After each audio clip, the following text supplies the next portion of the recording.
안녕하세요. 대단히 반갑습니다. 그림남 잔영TV 이종수입니다. 이번 시간은 1136번째 시간으로 페테르부르크가 사랑한 천재들이라는 글을 읽어드리겠습니다. 페테르부르크가 사랑한 천재들. 문화기행작가 조성관 기자의 빈 프라 런던 뉴욕 편에 이은 5번째 책. 도시 자체가 거대한 박물관이라 해도 과언이 아닐 만큼 아름답고 격조 있는 건물과 풍광으로 유명한 페테르부르크에서 활동하며 인류에게 귀한 유산을 남긴 5명의 천재들을 소개한다. 시인이자 소설가인 푸시킨, 제와브레이 작가 도스토옙스키, 발레 음악의 천재 차이콥스키, 러시아의 모차르트라 불리는 쇼스타코비치, 자신의 이름보다 작품들이 더 유명한 화가 일리아 레핀, 이들 불멸의 천재들의 진짜 삶과 예술 이야기가 페테르부르크의 신비롭고 낭만적인 풍광과 어우러져 읽는 재미와 보는 즐거움을 함께 느낄 수 있는 책이다. 불멸의 천재 5인과 함께 떠나는 낭만적인 페테르부르크 예술기행.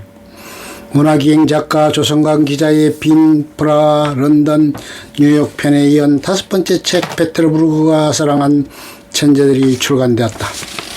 페테르부르크에서 활동한 천재들 푸시킨에서 도스토옙스키, 차이콥스키, 쇼스타코비치, 엘리아 레핀까지 그들이 남긴 삶의 흔적과 예술 세계를 찾아 떠나는 낭만적인 페테르부르크 예술 기행서이다.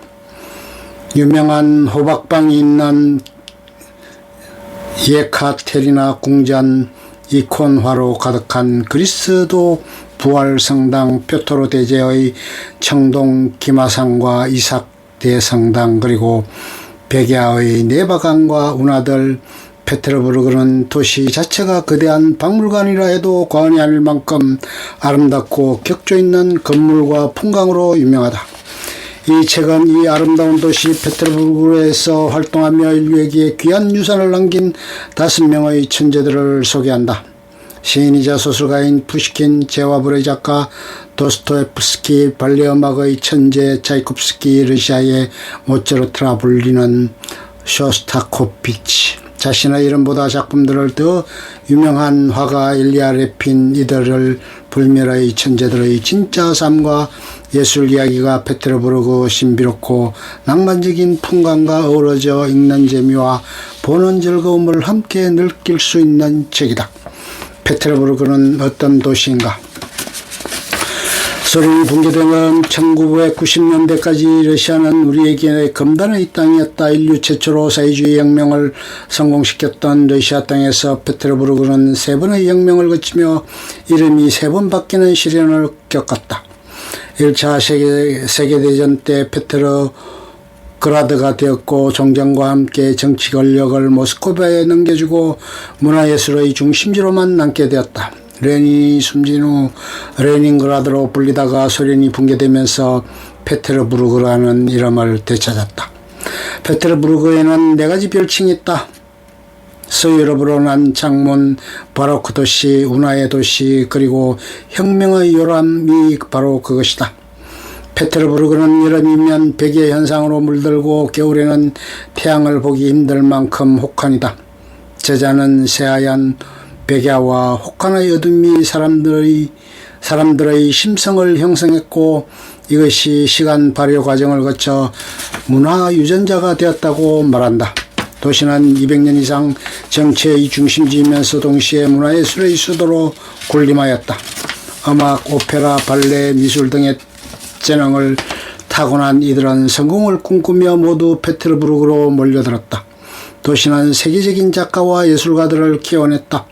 또한 이들에 대한 오마주로 지하철역과 거리에 천재 이름을 헌정했고, 이들의 숨결이 머무는 곳에 동상을 세우고 플라크를 붙였다. 지하철 1호선 푸시킨역을 가보라 박물관에 온 것처럼 화려하고 격조가 있다. 페테르부르크가 사랑한 천재들, 천재들이 사랑한 페테르부르크, 천재들이 태어나고 자란 집과 학교, 서재와 작업실, 단골, 카페, 대작이 탄생한 집, 그리고 묘지에 이르기까지 가는 곳마다 그들의 숨겨진 이야기와 상처와 영광이 깃들여 있다. 삶이 그들을 속일지라도라는 애송시로 유명한 푸시킨이 이 책의 첫 번째 천재이다. 문학소년 시절 푸시킨이 다녔던 귀족 기숙학교 순례를 시작으로 그의 소설 청동기마상의 모티브가 된 표트르 대제의 동상을 비롯해 데카브리스트, 반란 현장, 단골 문학, 카페, 목숨을 잃은 결투공원, 그의 신혼집 등을 들여다본다. 푸시킨이 결투로 유명을 달리한 해에 도스토옙스키가 육군 공변학교에 입학하기 위해 페테르부르크에 입성한다. 체포와 사형 선고, 시베리아 유행이라는 시련을 거치며 그는 인간성의 내면에 자리한 선악의 심청 심리에 천착하게 된다. 죄와벌을 비롯한 불면의 작품들이 탄생한 집들과 소설 속 라스콜리노프의 하숙집, 사형집행 현장, 마지막 거처와 묘지 등이 그의 작품 이야기와 함께 소개된다.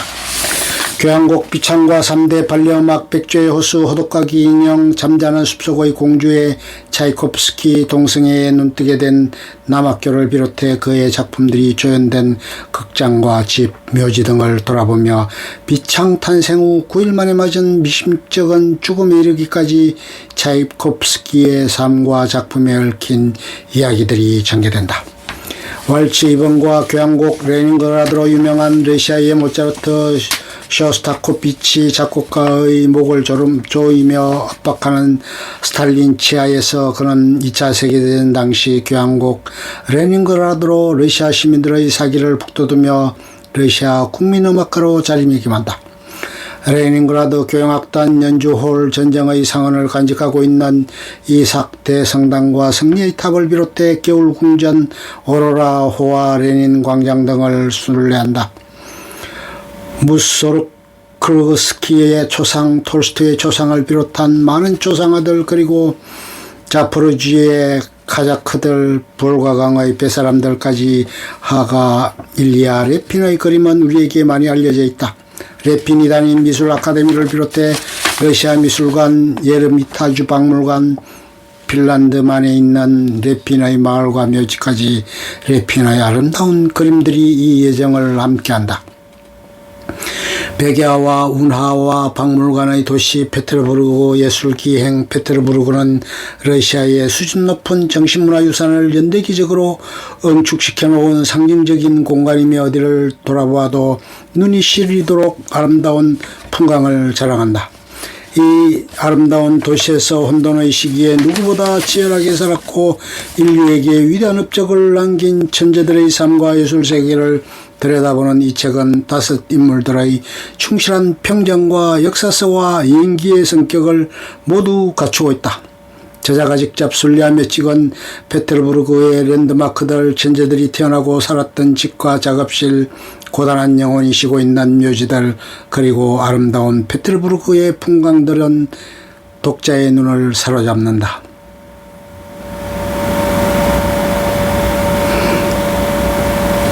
책 속으로 추가. 소설이 세상에 나온 후 수많은 연구자들이 페테르부르크에서 직접 370g을 확인해 보았다. 화가 보리스 코스치코프는 소설 제아블의 세계를 출간했다. 코스치코프는 소설을 토대로 중요 장면을 실제적인 그림으로 끄집어냈다. 이를테면 아석집문을 열고 13계단을 내려와 남의 집에서 도끼를 훔치는 것으로 묘사된 계단실을 포함해 거의 모든 공간을 재현했다. 그는 아예 730g이라는 지도까지 만들어냈다. 하숙집에서 나와 전당포 노파의 집까지 가는 길은 5, 6까지나 된다. 어느 길을 선택하든 730g으로는 소인국의 걸리버가 아닌 이상 그 누구도 불가능하다. 730g이라고 한 것은 그의 말대로 몽상속의 그럼 숫자에 불과하다. 그럼에도 수많은 연구자들이 730이라는 숫자의 마법에 걸려 마치 실제인 것처럼 따라해 보았다. 영화와 뮤지컬로 널리 알려진 빌리 엘리어트, 영국의 탄광촌에서 발레리노의 꿈을 키워가는 소년의 이야기를 그린 작품이다. 런던 극장가 웨스트엔드에 가면 지금도 뮤지컬 빌리 엘리어트를 볼 수 있다. 2006년 런던에서 조연한 이후 지금까지 무대에 오르고 있지만 여전히 객석은 만석이다. 같은 이름의 영화도 큰 호응을 받았다. 영화 빌리 엘리어트의 마지막 장면은 감동황이 그 자체다. 영화 엔딩씬에 등장하는 작품이 바로 백조의 호수. 발레리노로 성공한 빌리 엘리어트가 백조로 분장한 채 대기하고 있다가 무대 뒤 위로 뛰어가 힘차게 도약하는 순간 뜨거운 환희를 나는 지금도 잊을 수가 없다. 결혼한 지 22일이 지났을 때 차이콥스키는 폰 메크 부인에게 1000루브르를 빌려 아무 말 없이 여행을 떠났다. 한 공간에서는 아내를 피할 방법이 없자 선택한 도피행이었다. 얼마 후 모스크바로 돌아왔지만 상황은 나아지지 않았다. 급기야 그는 모스크바 강에 몸을 던졌다. 천만다행으로 자살 기도는 실패로 끝났다. 주변에서는 두 사람이 결혼 생활을 끌면 끌수록 서로에게 불행해진다는 것을 깨달았다. 결국 두 사람은 결혼은 했으나 결혼 생활을 하지 않은 이상한 혼인관계에 종지부를 찍는다. 차이콥스키는 최후의 교향곡 비창을 작곡한 뒤 이런 말을 남겼다. 나는 내 영혼을 모조리 이 교향곡에 쏟아부었다. 수수께끼로 들릴 것이고 사람들은 저마다 해석할 것이다. 다양한 의견이 나올 것이다. 오직 신만이 처벌하고 응징하라. 비창이 주목받는 까닭은 또 있다. 멀쩡하던 차이콥스키가 11월 6일에 급사했기 때문이다. 10월 28일에 비창이 초연된 후 불과 9일 만이었다. 왕진원 의사들은 사망 원인은 콜레라라고 진단했다. 음악이 아니다, 황당무계다, 썼다. 코비치는 이 말을 죽을 때까지 잊지 못했다. 그는 쇼스타고비치의 정원에서 프라우드 신문을 읽은 날을 이렇게 기록하고 있다.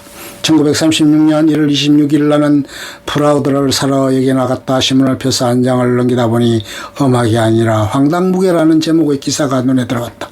나는 그 구절을 영원히 내 가슴에 새겼다. 아마 내 인생에서 가장 잊을 수 없는 구절이 될 것이다.